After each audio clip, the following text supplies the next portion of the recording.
The Zone Coverage Podcast Network.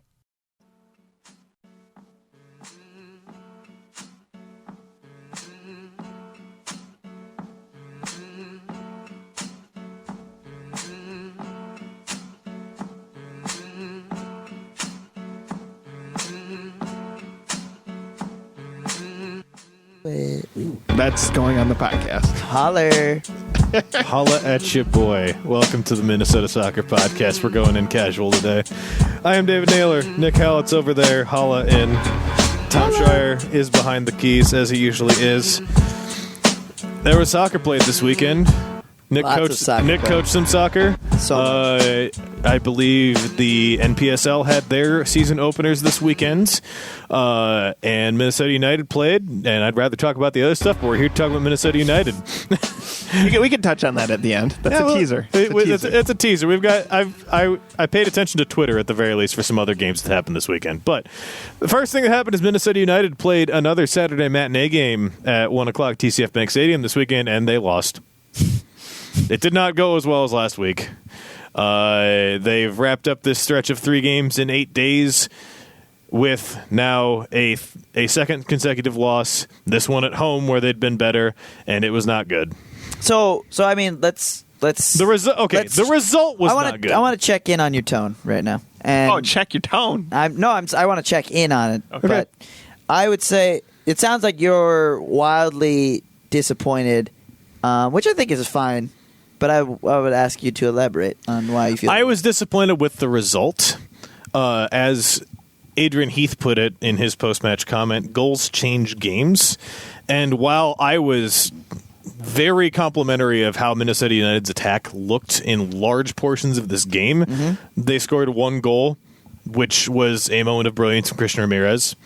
And they had and a chance that they didn't create. Nope, that was a mistake from the opposition that Ramirez did great stuff to. But they did not finish their chances, and they were punished by the same old, which is the recurring theme of this year 2 of these podcasts, of my recaps of our written content, is that the recurring themes of defensive mistakes, of single moments creating goals that change games in the negative has been the problem for this team historically, was the problem for this team on Saturday, and leaves the bad taste in your mouth even when the attack looks as good as it did at times.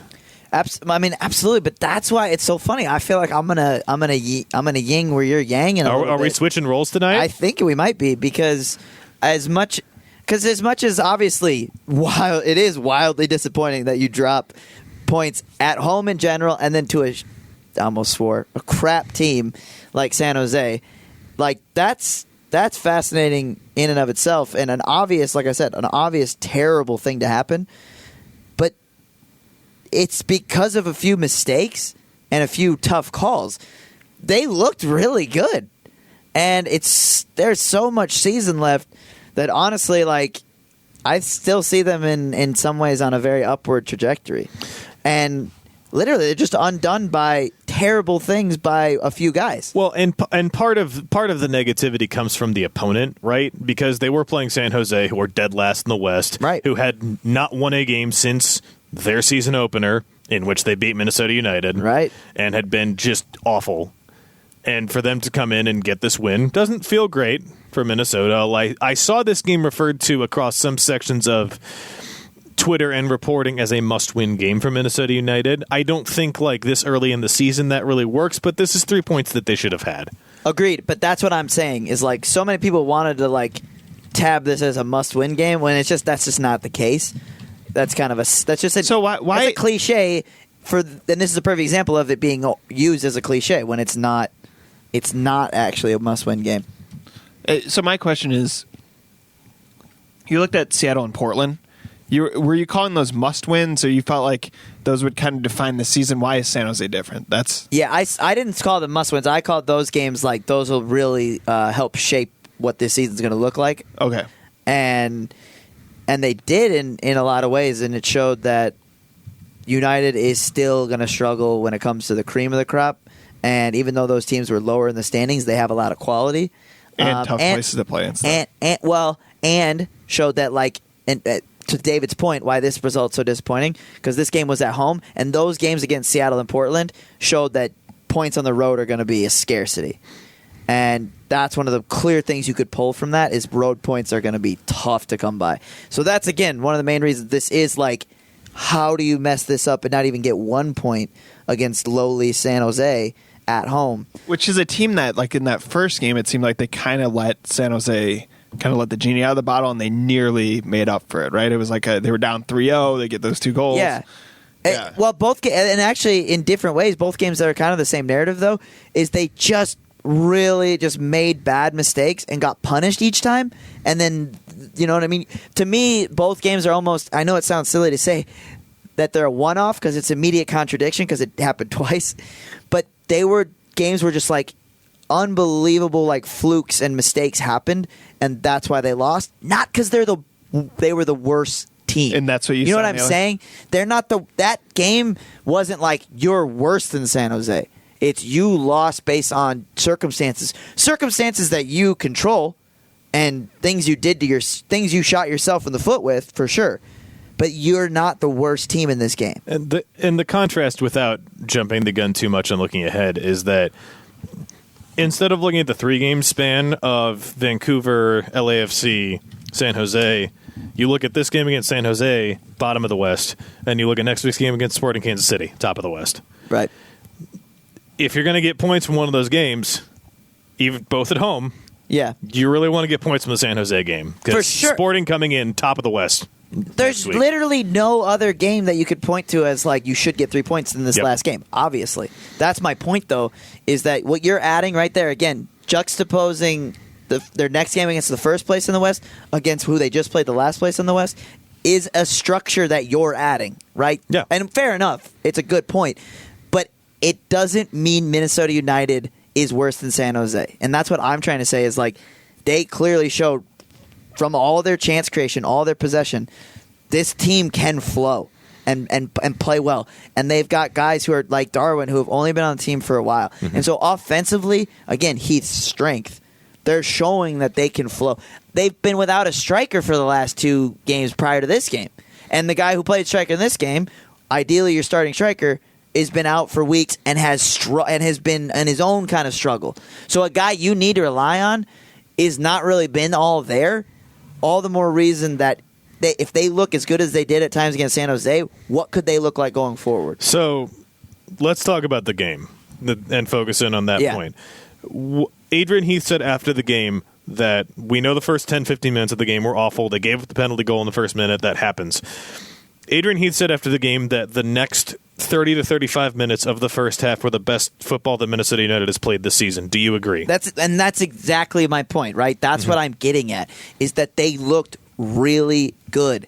And that's what bodes well for the future. Because you don't Calvo is not going to continue to make mistakes at this rate, you would think. And even if he did, he can be replaced, right, potentially. T-Ison's not going to get a penalty in the first minute ever again. I'll bet my mortgage on it. Okay, that dude is like probably the smartest defender, if not the smartest player on the team.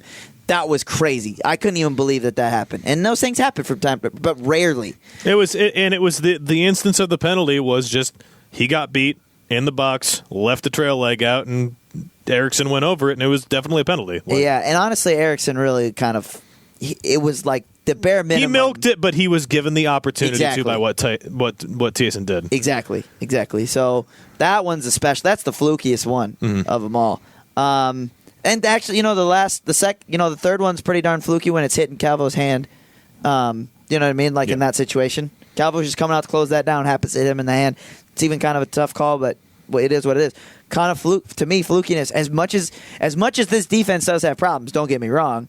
Like my main point being that I think a lot of their downfall on Saturday was flukiness to a degree. Yep, and I'll grant you that.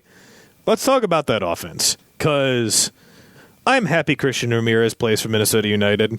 That is kind of my first takeaway, not just because of the goal, which was awesome. Yes. It is a great goal. I hope that it wins goal of the week in MLS this week, and it probably will and probably should because it's like it was the most opportunistic he could possibly have gotten.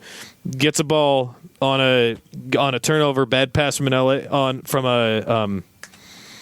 But Bad press from a center back to a center outside back. outside back, and just hits it first time.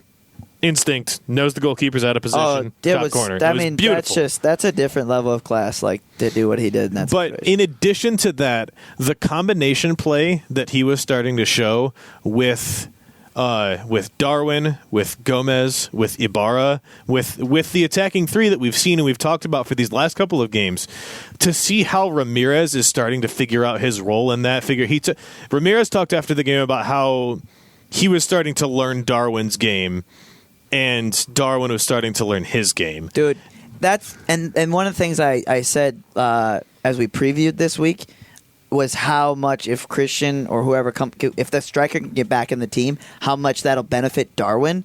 Christian, in some ways, is like the ideal guy to go along with Darwin because one of his strongest attributes is his link-up play, and Darwin could feast off that. And honestly, like it didn't fully come to fruition in this game. Obviously, otherwise they probably would have won. But it showed flashes, and man, if Christian is. It's so confusing to know where he's at because his early season's been poor and he's been banged up at different times. So I don't know fully where he's at. But he's been good since Quintero was signed, right? He's been out. He's been out. This is his first game with him. Oh.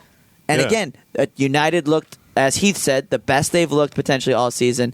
And as David just pointed out, the times their link-up play was fantastic. Ramirez playing with his back to goal really impressed me, and that's an attribute that he's known. But the way he's been able to distribute from that forward position, in addition to being able to be set up for chances, like the goal that he probably should have scored, the one off the bottom of the crossbar in the 36th minute, was just a product of that combination play and that understanding between him and his midfield three. Yes, if I'm Heath, change nothing, and like Darwin, like I just pointed out, for his position and the way he plays, a target striker is so potentially ideal, and then the fruits could be awesome. Now think that he's got his best friend in life playing on the right wing in Miguel Ibarra, and then he's got Alexi Gomez, who is down to do anything and make tons of runs.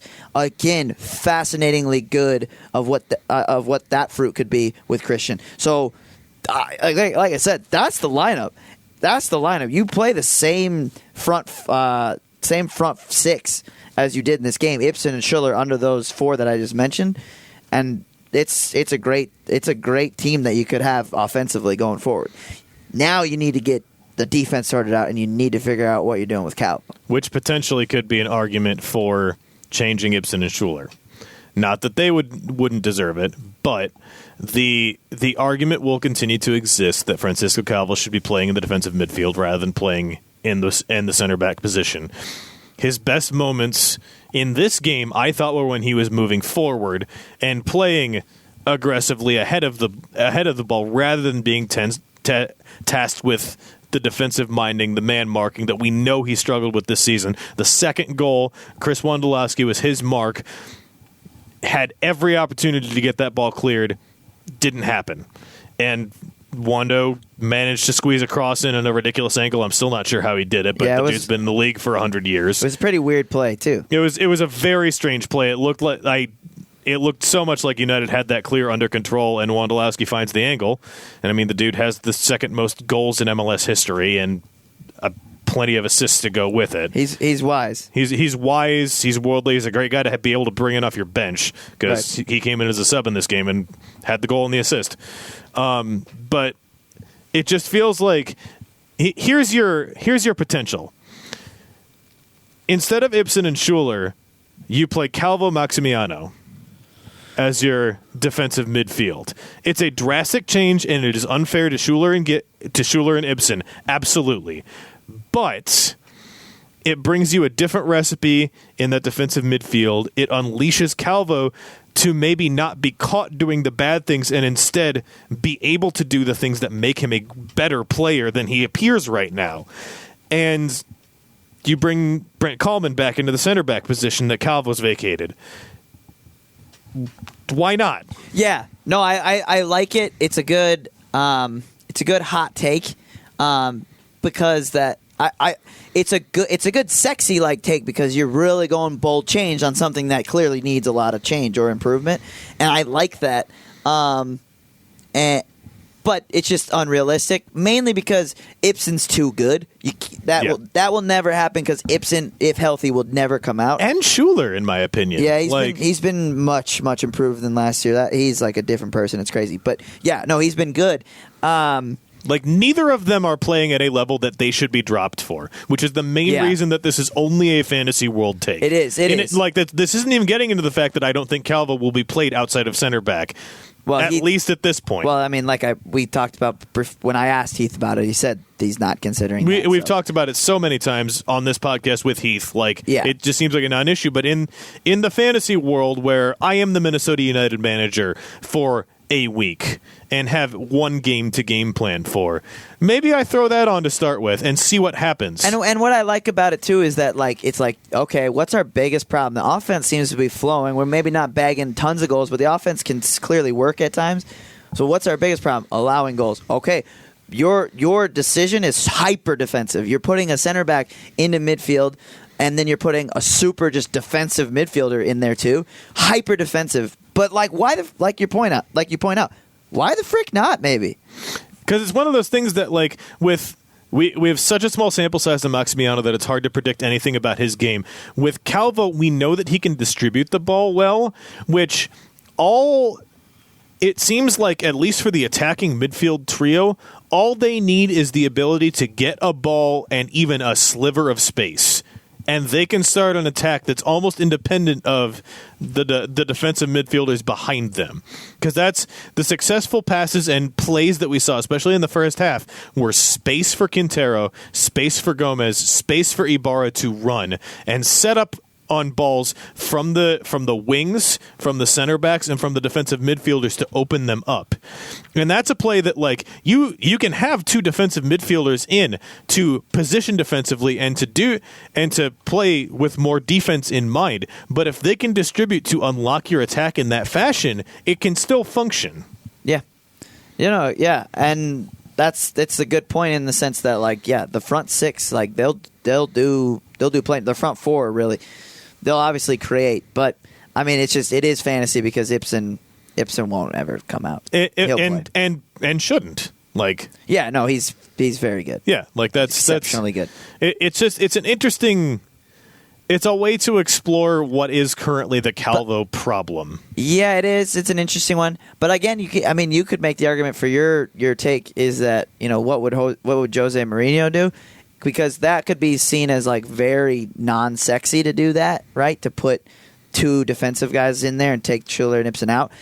But Jose Mourinho doesn't often do the sexy thing, but what he does often do is win. Yep. So if you're gonna if it gets results, Mourinho would play a 4-3-3 and start Colin Martin with the two I said to start in defensive midfield. Maybe.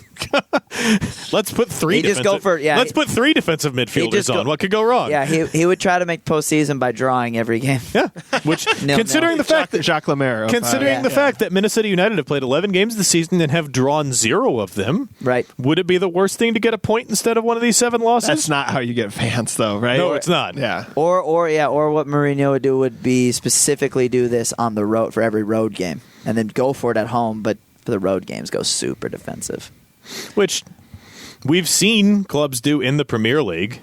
Especially if you thought about MLS as a relegation tier, as a league with relegation involved, Minnesota United would be a side in or in range of the relegation zone for sure in many seasons, and the sides in the Premier League that are in that boat will often go out to difficult away matches, and they will set up hyper defensively to try and get 8 points.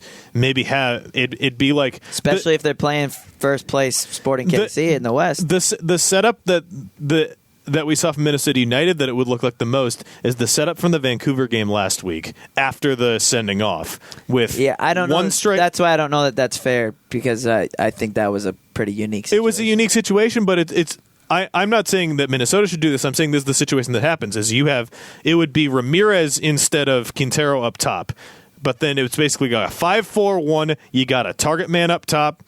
You hope for something on a long ball at some point, and you set up with 9 at the back and see what you can hold out.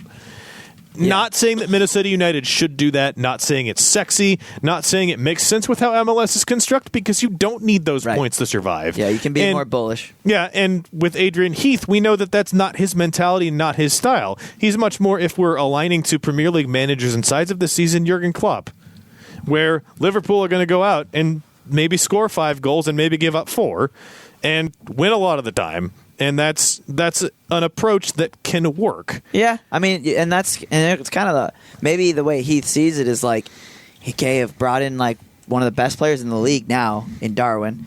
Ramirez hasn't been healthy all season. Alexi Gomez looks pretty good. I got Miguel playing the best soccer he's ever played in MLS. And if we start, and I just saw how good my team looked against San Jose, if we start bagging in goals, it doesn't matter how bad and the we defense start is. getting results, I look like a genius eventually. Yeah, and he could be seeing it as a long-term prospect to get it to that point. And lest we forget, your Klopp is. I'm pointing this out because of your Klopp example. Yeah. Liverpool weren't burning the barn down immediately.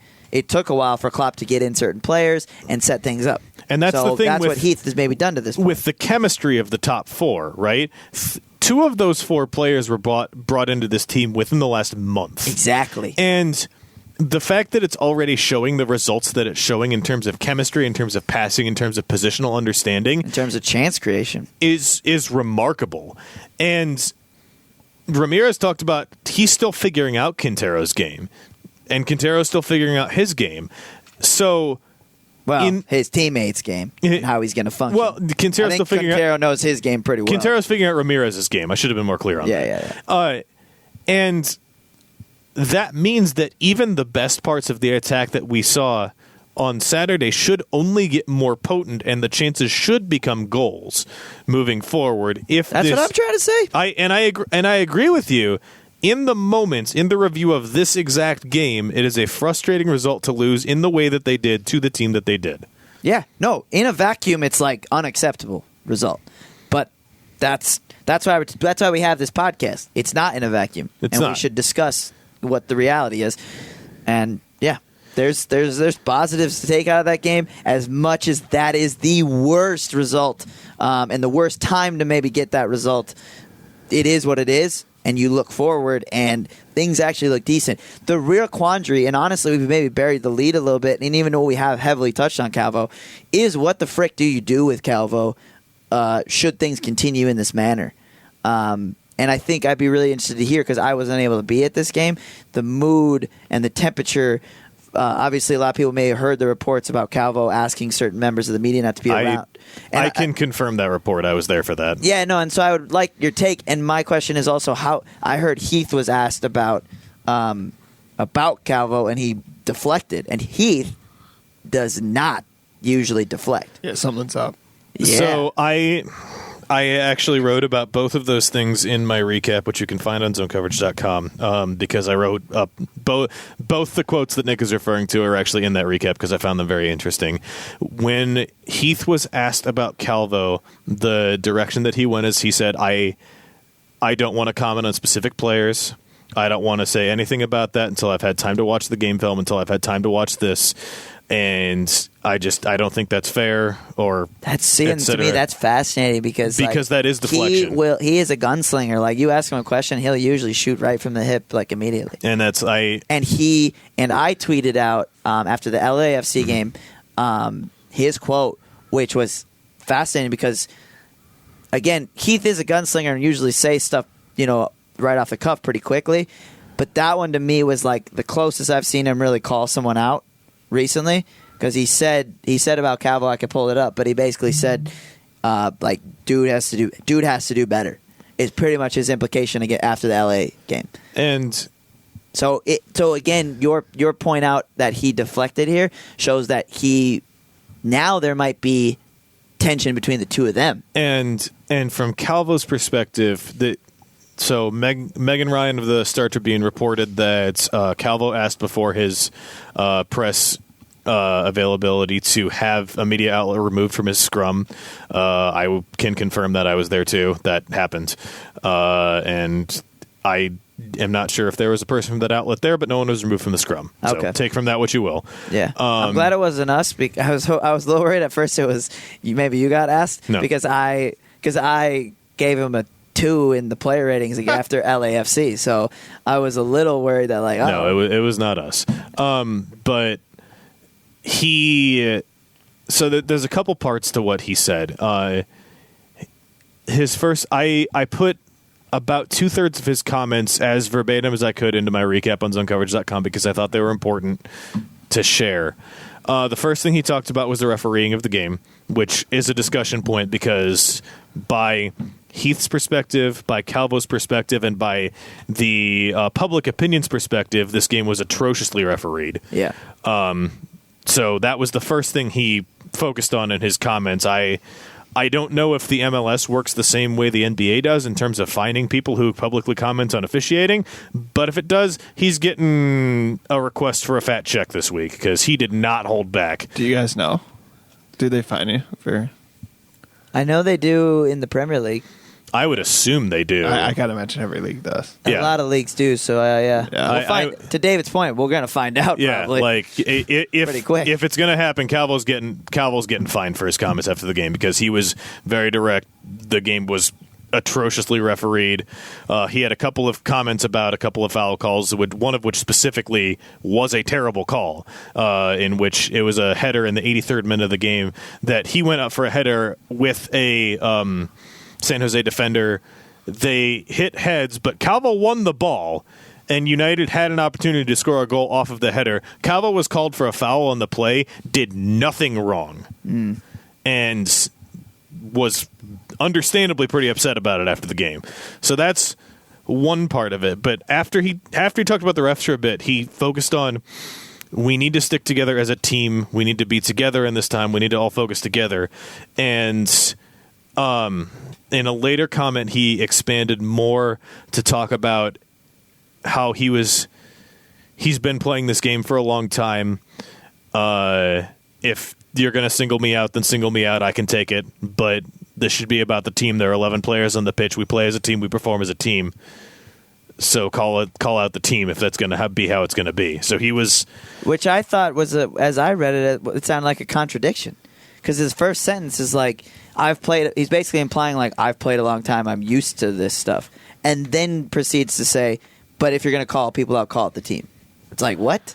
Like, that doesn't make any sense. I believe that E Pluribus Lunam transcribed his entire quotes to the media and did those. I was short on time on Saturday and didn't do the entire thing. So no, yeah, and you tweeted it out. Yeah, and that's what I read. Was your tweet out of their follow-up. So and while I'm on that, shout out to Eli Hoff, who is their editor, does an amazing job with stuff. I know he wrote a piece about Francisco Calvo extensively today that I haven't read yet and would like to get to. Shout out. So Eli's good stuff. Very, very good friend of mine from the press box. But he sounded like he contradicted himself to me. It's not a good look for that to be. It doesn't feel like that's where you want your, not only one of your star players, but your team captain, for that to be the front-facing image that you have to the media that, like, I speak for myself and I think for us, and that we don't have an agenda to take down a player. Like, that's not good media. That's not good coverage. Like, we're trying to report and we're trying to figure this out just as much as they as much as they and are, just trying to be honest, to the same degree, and trying to be honest, but just all anyone can expect. If he's honest, he would say that he hasn't been great lately. I'm sure. And, you know what I mean? We're all being honest. It seemed like one of those things that, number one, I tweeted this after the game. Calvo was involved in 2 of the 3 goals. I am not entirely sure either of them were his fault. And I don't think that the ganging up on him that has been done, not by media, but by fans on Twitter and by assorted voices on Twitter. Yeah, but like that's what fans do. It is what fans do. To do that. Yeah, CC Andrew Wiggins. Right? Exactly. Yeah, but he can't be mad if all the fans are like, bench Calvo. Like, that fans get to say that stuff. And he has caused goals to go in his own net. And it's interesting, I didn't write about this, but Ramirez actually talked about his own public perception too, which we know Christian Ramirez, or at least someone who is associated with him, searches his name on Twitter and finds stuff. He does. What was his comment? He just said he knows that people have been saying like bench Christian Ramirez. He's not performing. He's not doing stuff, and like he hopes that he can show you why that should be different. Exactly, and that's a good take. Like, I'm using it as fuel, and I see you, and I'm gonna fans who are booing me now, I'm gonna make them cheer me later, and that's fine. That's great. That's cool. That's cool interaction. I like that. That's awesome. That's honest. It's one of the hard things with doing what we do and getting quotes in the setting that we do is these things come after games that, in the case of Minnesota United, Nick talked about my tone after that. That was a hugely frustrating game for them to lose, I'm sure, because they played well. And we were in there probably 15 minutes after the final whistle of the game, same as we are every week. That's not enough time to get cooled down completely. For sure. I still think he was more mad about the refereeing decisions that went against him than anything, and he had a right to be. So it's just it seems like one of those things that maybe it's been brewing for a while. Maybe it's a thing. It seems like one of those things that maybe this wasn't the time and place to have the discussion. Yeah, but I think it is. I'll be curious what he says at practice. Yeah, that's what I'm curious about. Is I want to know what practice is like this week. I don't know that he'll be made available. I would be surprised if he's made available, especially because what I'm about to say, which is, I think all your points are valid about like players are put in a tough spot being interviewed that quickly, but he contradicts himself and he tries to like kick someone out of the scrum, and this is the same guy who a few weeks back after his team lost, he pointed out that his team doesn't get enough coverage for how good they are, which made no sense. We talked about that. Which made no sense. He's also supposed to be the captain of this team, and his own coach called him out midweek, and now is like, tense about calling him out again. So I just think there's things brewing here. I don't think it's a full-on situation yet, but it's close. And eventually, if things continue at this level, his play continues to cost goals. And then you add on weird media things happening in addition, this situation becomes untenable at some point, is my point. Yeah, literally the headline that I used after the game was frustration was simmering. It's not to the point where stuff is explosive. It's not to the point where we've got like shouting matches and people calling each other out. Teapots whistling. But yes, something is cooking here, and it doesn't seem like it. It's one of these things that if the form of the last two games overall in terms of results, not in terms of play, but in terms of results, if this continues, say, into June when they go back on the road for a long stretch, it seems like things may become more volatile, shall we say. That's the other thing, though, is like Calvo could have the next three games obviously allow like 2 goals in each of the next 3 games, but then you have a dude they just extended. And like again, not a lot of MLS players are long-term deals, and he's now on like a 3-year something deal.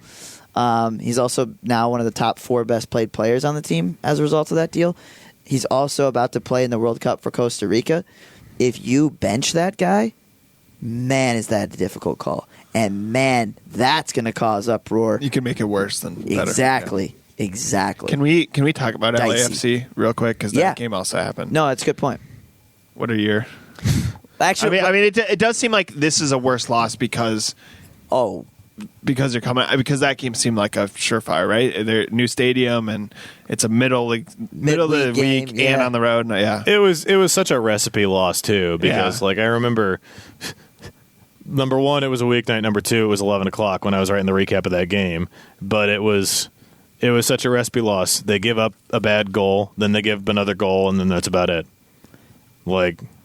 And they had to rest like starters, and it was tough. But honestly, like the Calvo discussion that we just had is super poignant to that game because that's where Calvo's this really bad run of form started. Calvo was really bad in the LAFC game too. He was really bad and allowed the worst goal he's allowed this season was in the LA game when he didn't jump for the header with Blessing. Blessing, who is shorter than both of us. 5'4". Neither of us are tall. 5'4".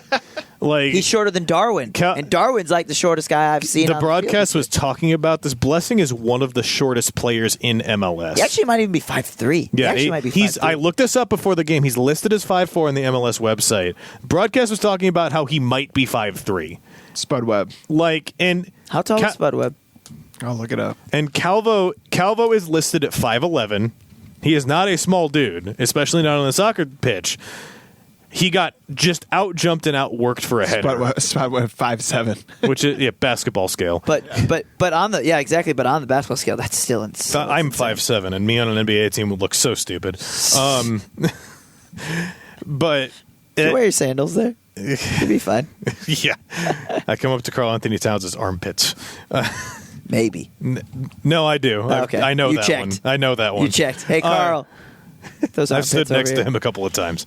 But like, it's the visual aspect of he's got like 8 or 9 inches on Blessing, and Blessing just outworks him for a header that immediately leads to a goal, and it's the most visually excruciatingly unacceptable thing ever. He cannot lose that header. Especially not only because it's not like he just lost it, like he challenged for it and then lost it. It's he didn't challenge. He for didn't it. try. He did not. He barely jumped. And he even admitted that he didn't jump and that was not cool after the game. That's messed up. Like, what do you do with that? Oh, we just extended your contract. You're the captain. You're probably the most talented of the defenders. What do you do with that? I feel bad for Heath. Like that's what I wrote after the LA game is like, what do you do? What the heck do you do if you're Adrian Heath? So I have a question for you about last year. What happened with Vadim Demidov? That was so weird. And that's the thing is like, so basically Demidov comes in, they make him club captain because he has a wealth of experience, a really good res, and he's mature. He's like 30 or something, and he's Minnesota's like as bad as you've ever seen Minnesota United's defense this season. Honestly, worse. And there was the first like 4 games of the season, and there was just an open door, and then goals were just flowing. And as soon as they took him out, they were still porous defensively at times, but immediately better, and they never looked back. And same like I'm alluding to here with Calvo. Once they took him out, the whole situation for him individually deteriorated. And he never came back on the team. He didn't even always practice with the team. There was times where he wasn't even like practicing with the team. And eventually they had to let him go. And he was the highest paid player on the team.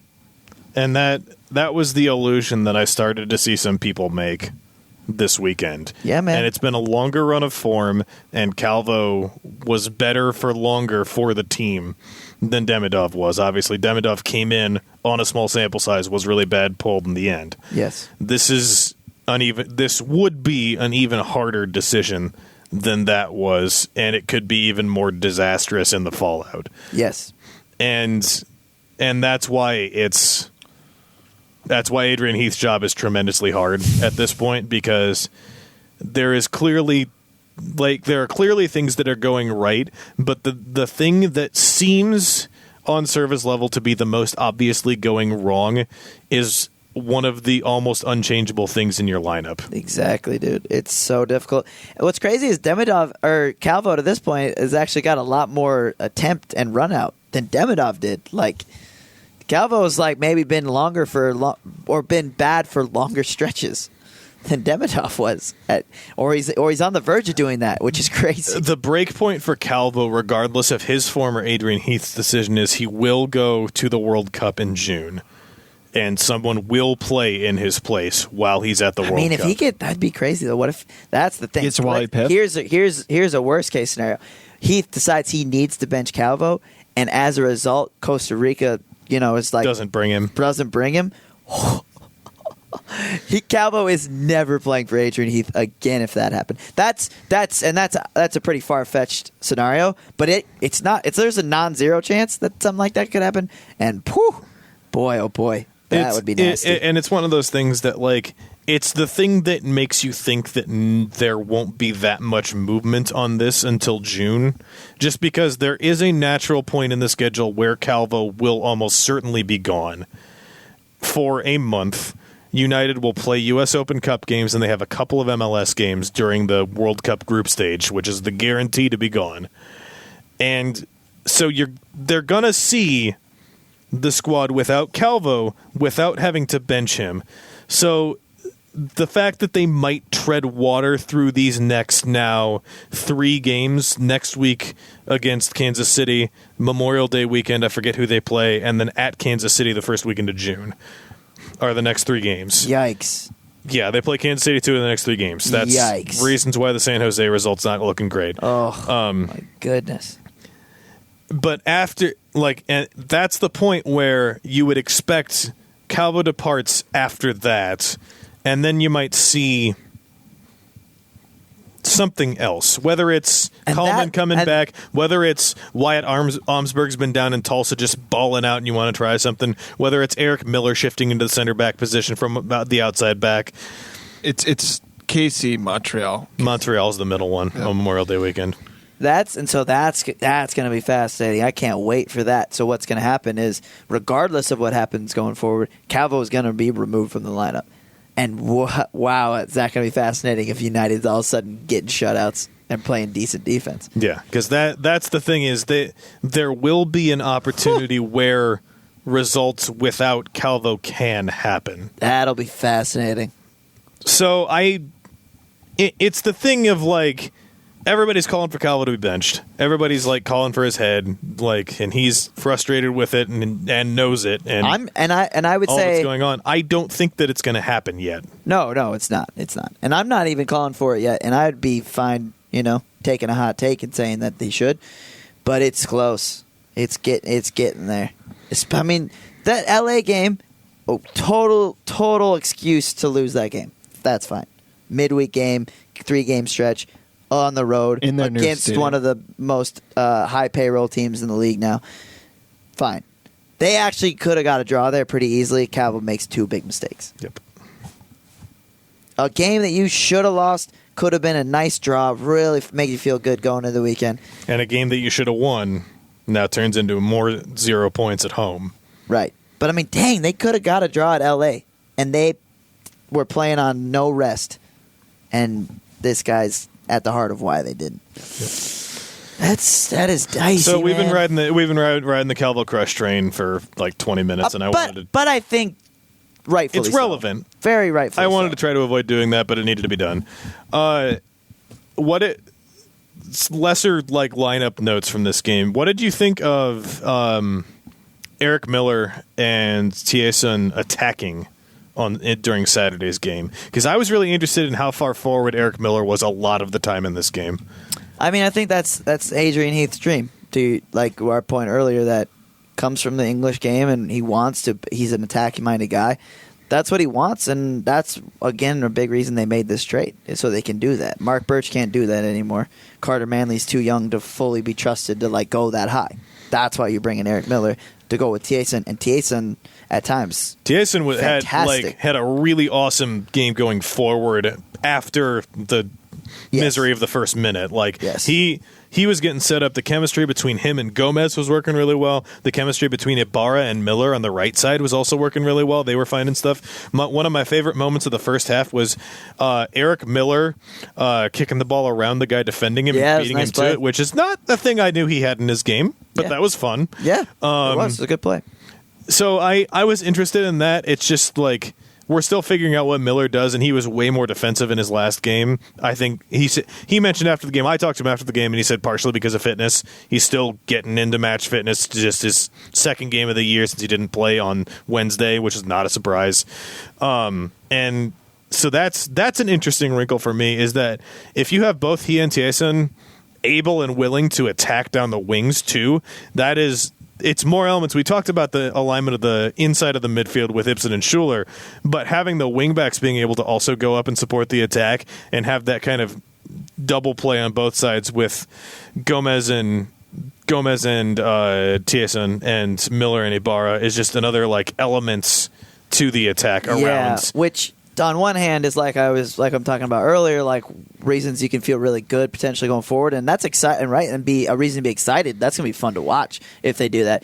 The reason I would be slightly less bullish on that concept, overloading with the fullbacks, as you're pointing out, is that I think they were able to do that at a high rate because they're playing one of the worst teams in the league, and they were trailing most of the time, so they were confident. They were doing to it really a push lot higher. in the first half when they were even. But yeah, and like I said, I think that's Heath wants that. Yeah. And credit to him, he's trying. That's the cool thing too is if and the reason that Heath, the guys who are saying Heath out on Twitter and all that, the reason that they'll feel potentially really silly in the next few months is if, like I said, if Heath's stuff clicks, he's bringing in, not only is he bringing potentially winning football, he's bringing exciting football. Mm-hmm. And that's as a fan, that's top bar of what you'd want. Because you want to see goals. Like my Premier League team, Tottenham Hotspur, played a hilarious 5-4 game against Leicester City today that was almost totally meaningless for a lot of the game, but was really, really fun to watch for a neutral. Yeah, exactly. And that's like, if Minnesota United plays like 6 games this year that have 9 goals in them, that is great fun to watch. And I think they stand a good chance of winning games like that. If they're scoring goals to that rate, that means that the things that they do best are working right. If Christian can stay healthy and he can start to flow with this group, and particularly Darwin, I mean, that's a scary exciting. recipe. It's exciting. I'm not gonna check the box and say that's gonna win you tons of games necessarily, but it's got that potential. Yeah, and it'll be interesting. So that was a wrinkle that was somewhat new that I was interested in. Is just and part of it was matchup, part of it was situation. But I thought that was an interesting thing that I want to see more of. I like a lot of what I've seen from Eric Miller so far, and now that was able to go 90 minutes, this game looked pretty freaking decent for a lot of it. That looks more and more like a great move for the side. I also want to give weekly chalkboard shout out. Michael Boxall missed 1 pass. Nice. In the entire game. I thought Boxall had a really solid game. You're talking about against San Jose? Against San Jose. Yeah, no, he's gotten pretty lukewarm ratings from me all season because that's actually just how game flow usually works out for him, because he's not Calvo and not doing Calvo things. But he's also just he's never really involved in build up and other things. So he's really hard to rate because he's not involved a ton, or when he is, it's not flashy. But I actually felt like the San Jose game for a couple different plays was one of his best. The one that comes to my mind in particular, there was an odd man rush that San Jose had at about 20 minutes right when Minnesota were starting to wake up, and he and the rest of the defense coordinated really well to stop that play and really snuff it out. And that was one of those, that could have been a momentum shaking play in the game if San Jose get a second or get a good shot on goal. But it wasn't the Shuttleworth moment. It was the defensive line working together were able to snuff out an opportunity, and I thought Boxall was pivotal in that. And that was right at the start of Minnesota's period of supreme dominance. So it's one of those that was a good moment in time. Now, I talked about it before. I talked about with Heath and Calvo's comments. What did you think of the refereeing? I mean, because we won't get fined. Yeah, we won't. The first penalty was the absolute bare minimum of okay, I can't fully fight you on that. Yeah. But man, it was just over the line of I think a lot of times you'd see that not given, because it was just what's the Swedish dude's name? Anderson? Eriksson. Eriksson. with the second most popular Swedish name. Right. Magnus Eriksson, the most stereotypical Swedish name you can imagine. It's true. But it's dude, you went for that. You saw Tieson's leg and you went down. I mean, what did you think of the handball call? I thought it was fair. That's what I'm saying. All these calls, you can feel bad about those big calls, but they were you kind of can't argue with them. The big calls were fair. I thought that there was some stuff that really killed the flow of the game for Minnesota. I looked at the foul numbers because Calvo said they called twice as many fouls on us as they did on them. 14-13 San Jose number of fouls called, which it's one of those things that that's probably fair, but a lot of the times I need to rewatch the game so that I'm not talking out of my side of my head for this. But way to keep it PG on that one. Right. Yeah. Do we need to keep it PG? We should. Okay. We do encourage kids to listen. We're behaving ourselves.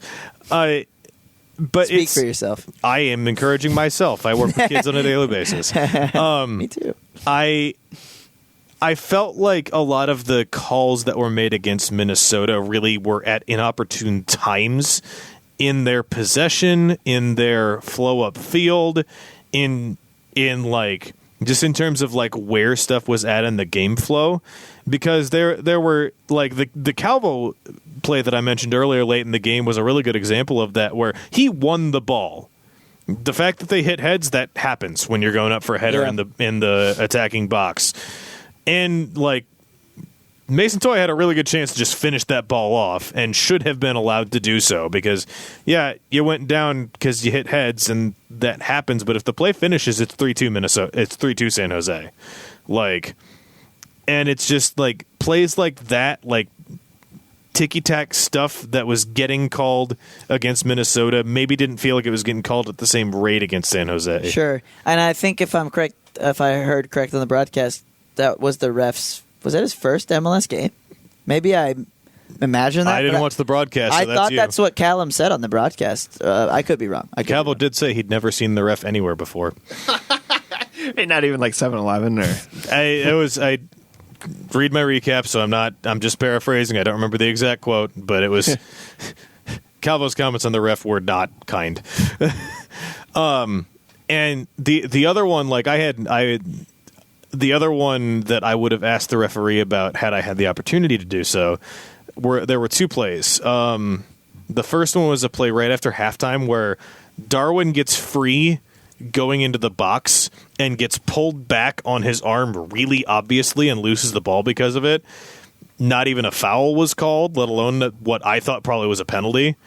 That was one that was eyebrow raising to me, and the second one was San Jose defender on a yellow card goes almost studs up into Ramirez in the 55th minute. Probably should have been a second yellow. Wasn't even a foul called. Wait, or is that the one where when Ramirez went, what about the one where Ramirez went up for the aerial ball with the guy that was already on a yellow? That might have been the one that I'm thinking of. Yeah, because he didn't go studs up on him on that one, but it was like it should have been a second yellow, and a lot of times it would have been it's one of those situations where it was a yellow, but he's already on a yellow, so it's not exactly, and it's like, come on, dude. It's the letter of the law. He probably should have been off, but that was uncool. There were questions about that, and I hate that the most. Not that just that situation, but you'll see this now if Ramirez is more healthy. He does such a good job of being in position and holding up play, and he just gets whacked from behind constantly. And it's just like, what's so frustrating is like he'll get whacked like 8 times a game, and like none of it will draw a yellow even. And it's like, jeez, he just has to take these. It's frustrating. You feel for the guy, and I'm objective. I don't care if United win or lose. I just feel bad for Christian Ramirez in those situations. No, it's one of those like we see that with strikers. That was why Mason Toye got upset last weekend, because he was getting whacked and he whacked back, and off you go. And from a larger soccer standpoint, the reason it frustrates me is a lot of times I feel like sports should lean to the offense at least ever so slightly, if not in general, because that's what people want and that's more entertaining. And that is the play where it's like you're killing offense and you're killing game flow, because you have to stop in those situations. And it's just like, why don't they root that out more? I don't understand. It's frustrating. Yep. So that is what it is. Obviously. Also, I hate defenders in general, so just keep that in mind. That's fair. What is your natural position on the field? We've talked about this. Attacking mid. Yeah. Both of us in our soccer days, Nick's more notable than mine, played attacking midfield, so we have similar opinions on that side of things. Yeah. Damn defenders. Yeah. Oh, sorry, kids. Damn, Nick. So with that said, United have Kansas City. Sorry, kids. United have their third straight afternoon game next week, which kind of annoys me. I'm tired of having to get up in the morning for these things. I like to sleep in. But it's Sunday afternoon at 1 o'clock at TCF Bank. They welcome Western Conference leading Sporting Kansas City, second overall in MLS, second highest goal difference in MLS. That'll just be fun, though, to watch. They got to be good. It's one of those occasions. The one United game I got to go to last year was the game against Seattle Sounders at TCF Bank Stadium, where they got whooped. But man, was that good. Because Clint Dempsey and Jordan Morris did things. It was great soccer to watch. They were not good. Yeah, that was fun. So that was one of my favorite games. It's one of those things where this would be quite the game to get a result in, especially after the last two results. But at the same time, they've had decent results at home so far this year. That would be. I hope they do, man. It would be hilarious. It would be really funny to turn. That'd be really T-Wolves of them. We haven't mentioned the Wolves yet, so I got to get that in too. Thank you. It would be very, dare I say, Minnesota sports of them. Like the like pathetic losses to the worst teams in the league. That feels like a thing that all of the teams in Minnesota sports do. They do love that. Shout out to the Twins losing a series to the Reds last 2 weeks ago, and then like beating the Angels recently. Beating the Angels and the Cardinals, both of them are leading the divisions. Yeah, that is. It's. I think Wolves is a very pertinent example, but it's a Minnesota sports thing to just do pathetic things and then give you moments of hope.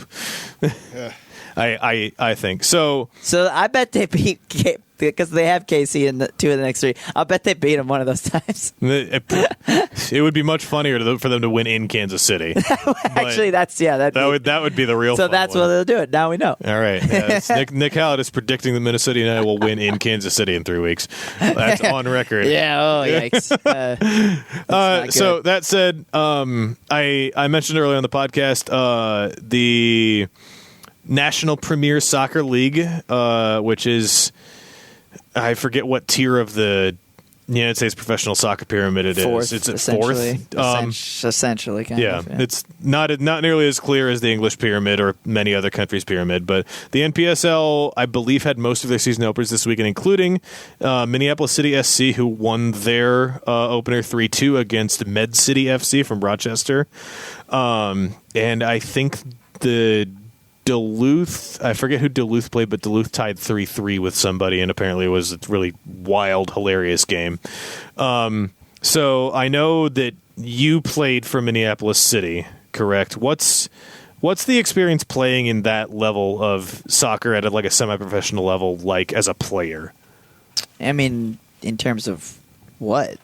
Do people come to your games? Like... so City's done it because, like, my perspective of this is I played soccer as a kid, and my parents came to my games, and that was it. Like, I have no perspective on what it's like as an adult in this setting. Yeah, so City does a really good job, and the reason that they have kind of some of the acclaim that they do of like marketing and having a good and trying to have a brand and have a decent brand. So they get some attendance at their games. Sometimes pretty impressively. So that's what they've done a good job, which obviously adds to the atmosphere and adds to the whole shebang. So they've done a good job of that. Yep, and like, do NPSL teams play in the U.S. Open Cup? Yes, they can. They need to qualify. They have to qualify for it? Yeah, but they can. Did you ever play in the U.S. Open Cup? I have not. You've not? It's funny, though, my amateur team that I've played on in the past and still play on, we actually qualified for U.S. Open Cup qualifying, like tournament or something, because we won our league. That was last summer, and we qualified. We ended up not going for it and trying it. Like I said, it's an amateur team, so it's a little bit less serious and committed at all fronts. But we considered it, and if we might do it again. So, yeah, it'd be fun. It's one of those things to consider. Like, that's a thing that I've learned the more I get into covering Minnesota United is not just that United are the only team up here, but the fact that there are, I think, 4 or 5 teams in the NPSL North that are in the state of Minnesota, including, I think, 2 in the Twin Cities, which just the wealth of soccer that is available not just at the like top tier MLS level but at the semi-professional level is really interesting to like see and be able to observe as a fan of the sport, not just of like the team, right? Like, yeah, no, I mean, and like we've pointed out on the pod, I work extensively in the Minnesota youth soccer scene, and man, yeah, for whatever reason there is a fever for there is a very strong appetite for soccer in this state for whatever reason, right? You wouldn't necessarily think it, but it just is. This state loves its soccer, and everyone obviously remember, or a lot of people know about the success the Kicks had here way back in the day. Mm-hmm. So one of my former coaches actually played for the Kicks. So that's just like a thing to keep in mind. I know like there are plenty of people listening to this pod who might be more aware of that, but it's a thing to be aware of that professional soccer in Minnesota is not just about Minnesota United.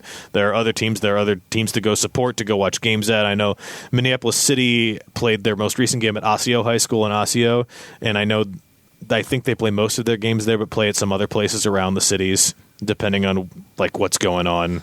Yeah, it depends. So it's one of those things. Like, I would like to go to a Minneapolis City game this year, just because I'd like to see what the fan experience is like and see what the quality of game's like, and that's something I find personally interesting. So that's your little 5 minutes on lower league Minnesota soccer, since we have the Minnesota Soccer podcast, not the Minnesota United podcast. Right. I believe all of the European leagues wrapped up yesterday and today for their regular seasons. The top 4 in the Premier League finished about as expected, with Manchester City finishing first, topping 100 points for the first time in history on a last-second goal in their game today. Manchester United finished second, Tottenham Hotspur finished third, and Liverpool finished fourth.